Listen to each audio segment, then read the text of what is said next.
O livro de Mirdá, capítulo 34. Acerca do óvum materno. Narrativa de Mirdá. No silêncio desta noite, Mirdá gostaria que vós meditasseis sobre o óvum materno. O espaço e tudo o que nele há é um ovo cuja casca é o tempo. Este é o óvum materno. Envolvendo este óvum, como o ar envolve a terra, está Deus manifestado, o macro-Deus, a vida incorpórea, infinita e inefável. Encerrado neste óvum está Deus latente, o micro-Deus, a vida englobada, também infinita e inefável. Conquanto imensurável no que se refere às medidas humanas, o óvum materno tem limites. Embora ele próprio não seja infinito, está cercado pelo infinito em todos os lados. Os inúmeros ova, plural latino de ovum, representando todas as coisas e seres, visíveis e invisíveis, estão de tal modo arrumados dentro do óvum materno que o maior em expansão contém o imediatamente menor, com espaços intermediários até o óvum menor de todos, que é o núcleo central, encerrado no espaço e tempo infinitesimal. Um óvum dentro de um óvum dentro de outro óvum, desfiando os números humanos, todos fertilizados por Deus. Eis aí o universo, meus companheiros. No entanto, percebo que minhas palavras são muito escorregadias para as vossas mentes, mas a boa vontade as tornará em degraus seguros e firmes, que vos hão de levar à perfeita compreensão. Firmai-vos em mais do que palavras, e em mais do que vossas mentes, se desejardes chegar às alturas a que Mirdá deseja que vos chegueis. As palavras são, quando muito, relâmpagos que revelam horizontes. Elas não são o caminho para esses horizontes, muito menos os próprios horizontes. Por isso, quando vos falo do óvum e das ovas, do macro-Deus e do micro-Deus, não vos apegueis à letra, mas segui o relâmpago. Assim, verificareis que minhas palavras são poderosas asas para a vossa claudicante compreensão. Meditai sobre a natureza que vos cerca. Não verificais que está construída sobre os princípios do óvum? Sim, é do óvum que ireis encontrar a chave de toda a criação. É um óvum vossa cabeça, vosso coração e vossos olhos. E ova são todos os frutos e sementes. É um óvum toda gota de água, e óvum é o espermatozoide de qualquer criatura viva, e as inúmeras esferas que traçam suas rotas sobre a face dos céus. Não são todas elas ova que contém a quintessência da vida? O microdeus em vários estágios de desenvolvimento? Não está toda a vida sendo constantemente incubada, a sair de um óvum para tornar a entrar em outro óvum? Realmente miraculoso e contínuo é o progresso da criação. A corrente da vida da superfície do óvum materno parte do centro e do centro vai ininterruptamente para a periferia. À medida que se vai expondo no tempo e no espaço, o microdeus e o núcleo central passa de um óvum a óvum, da mais baixa à mais alta ordem da vida, sendo a mais baixa a de menor expansão e a mais alta a de maior expansão no tempo e no espaço, variando o tempo necessário para a passagem do óvum de uma para outra ordem, de um piscar de olhos em alguns casos, até um éon em outros. E assim prossegue o processo até que a casca do óvum materno é rompida e o microdeus emerge como macrodeus. A vida, pois é, um desenvolvimento, um crescimento e um progresso, não, porém, como os homens consideram e falam sobre o crescimento e progresso, pois crescimento para eles é um acréscimo de volume e progresso, o caminhar para frente. O crescimento, porém, é uma expansão total no tempo e no espaço, e o progresso é um movimento que se estende igualmente em todas as direções, para trás, bem como para frente, para baixo e para os lados, bem como para cima. Portanto, o crescimento fundamental é o crescimento do espaço, e o progresso fundamental é o avançar do tempo fundindo-se no macrodeus e atingindo a sua libertação das cadeias do tempo e do espaço, que é a única liberdade que merece tal nome. E é esse o destino traçado para o homem. Meditai bem sobre estas palavras, ó monges, a não ser que o vosso próprio sangue as assimile com satisfação. Vossos esforços para vos libertardes e para libertarde os outros poderão acrescentar mais elos às vossas cadeias e às do vosso próximo.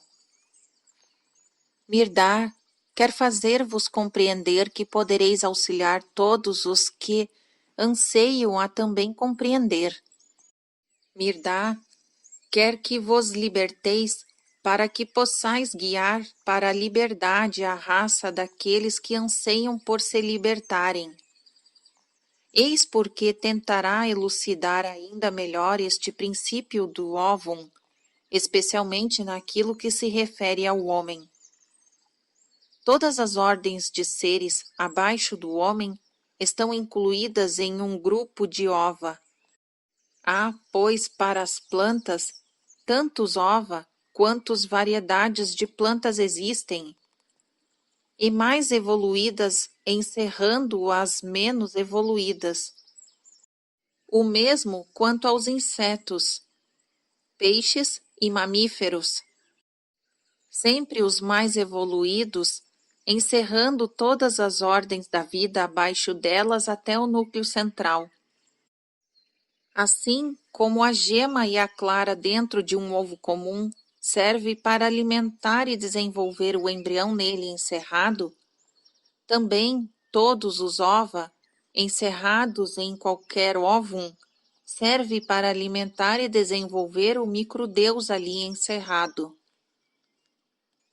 Em cada óvum sucessivo, o microdeus encontra um alimento espaço-tempo ligeiramente diferente daquele que lhe foi fornecido pelo óvum precedente. Daí a diferença na expansão espaço-tempo. Ele é difuso e informe no gás e se torna mais concentrado no líquido quando então se aproxima de uma forma. No mineral assume uma forma definida e com uma fixidez permanente, enquanto está desprovido de quaisquer atributos da vida conforme se manifestam nas formas superiores. No vegetal, toma forma com a capacidade de crescer, multiplicar-se e sentir. No animal, sente, move-se, propaga-se e possui memória e rudimentos da capacidade de pensar. Mas no homem, além de tudo isso, adquire a personalidade e a capacidade de contemplar, de expressar-se e de criar. Verdade é que a criação do homem, em comparação com a de Deus, é semelhante a um castelo de cartas construído por uma criança, comparando-o a um magnífico templo ou um elegante castelo construído por um superarquiteto. Não obstante, é uma criação. Cada homem se torna um óvulo individual, o mais evoluído encerrando o menos evoluído, e também todos os animais, vegetais ova inferiores, até o núcleo central. Enquanto o mais evoluído, o liberto, encerra todos os ova humanos e subhumanos. O tamanho do órgão que encerra qualquer homem é medido pela amplitude dos horizontes de espaço-tempo desse homem. Enquanto a consciência do tempo de um determinado homem não ultrapassa o curto período que vai de sua infância até o momento presente, e seus horizontes de espaço não abrangem mais do que seus olhos podem alcançar, os horizontes de outro abrangem passados imemoráveis e futuros, muito além em distância e léguas de espaço, ainda não atingidos pelos seus olhos. O alimento fornecido a todos os homens para o seu desenvolvimento é o mesmo. Não é, porém, a mesma a sua capacidade de alimentar-se e de digerir, pois não saíram do mesmo óvulo na mesma ocasião e no mesmo lugar. Daí a diferença nas suas expansões de espaço-tempo. E aí está o motivo de não se encontrarem dois exatamente iguais. Da mesma mesa, tão rica e prodigamente posta diante dos homens, um se banqueteia com a pureza e a beleza do ouro e se satisfaz, enquanto o outro se banqueteia com o próprio ouro e está sempre com fome. O caçador, em vendo uma corça, é impelido a matá-la e a comê-la. O poeta, ao ver a mesma corça, é transportado como se tivesse asas aos espaços-tempos com os quais o caçador jamais sonha. Micaion, vivendo na mesma arca em que vive Xamadã, sonha com a liberdade final e o alto da montanha da libertação das cadeias do tempo e do espaço, enquanto Xamadã está constantemente se amarrando com os laços cada vez mais compridos e mais fortes de espaço e de tempo. Na realidade, Micaion e Xamadã, embora se acotovelem, estão muito longe um do outro.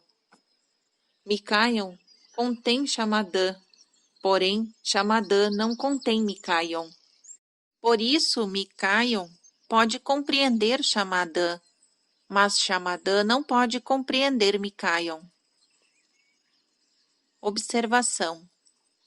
É curioso verificar que, etimologicamente, em português, a palavra compreender significa prender conjuntamente, sendo por isso sinônimo de abranger, o que está em perfeito acordo com o texto.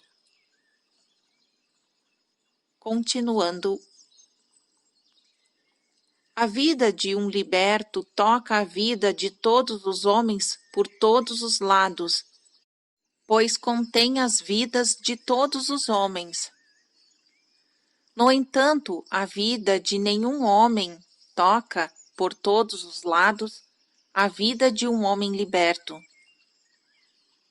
Ao homem mais simples, o liberto dá a impressão do mais simples dos homens.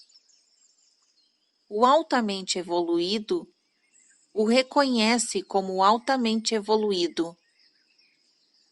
Mas há certos aspectos do liberto que somente outro liberto pode perceber e compreender. Eis porque ele é um solitário e se sente como quem está no mundo, porém não é do mundo. O microdeus não quer permanecer encerrado. Está sempre trabalhando pela sua libertação da prisão no tempo e no espaço, usando uma inteligência muito superior à humana. Nos entes inferiores, os homens a chamam de instinto. Nos homens superiores, a chamam de senso profético.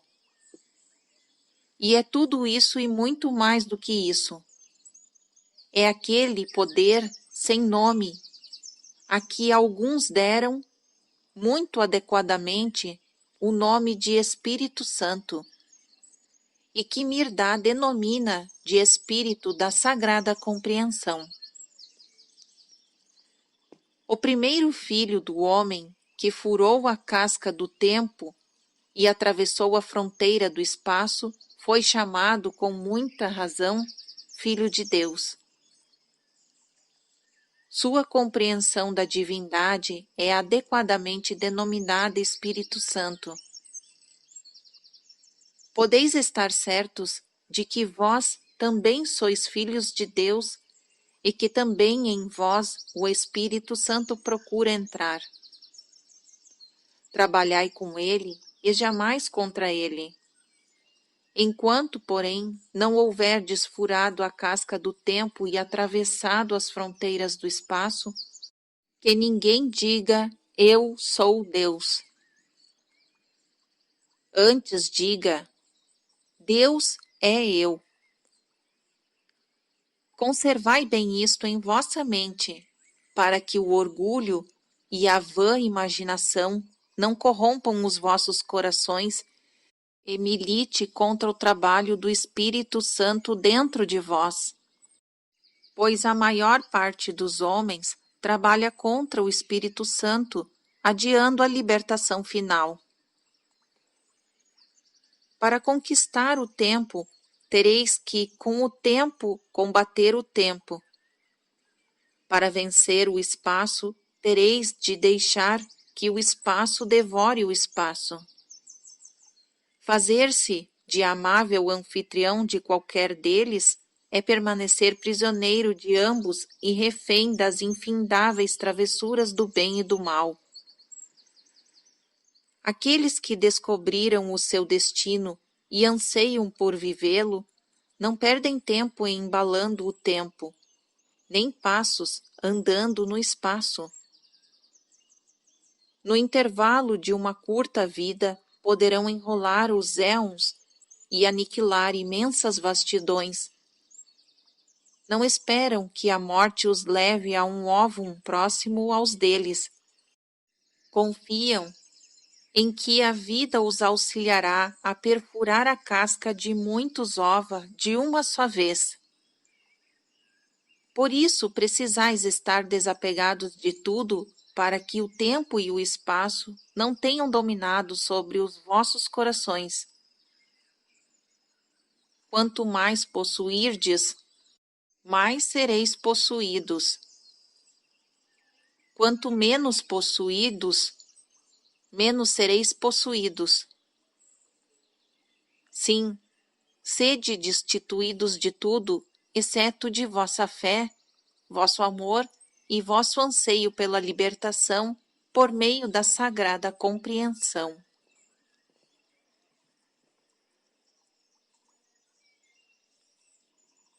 Fim do capítulo 34.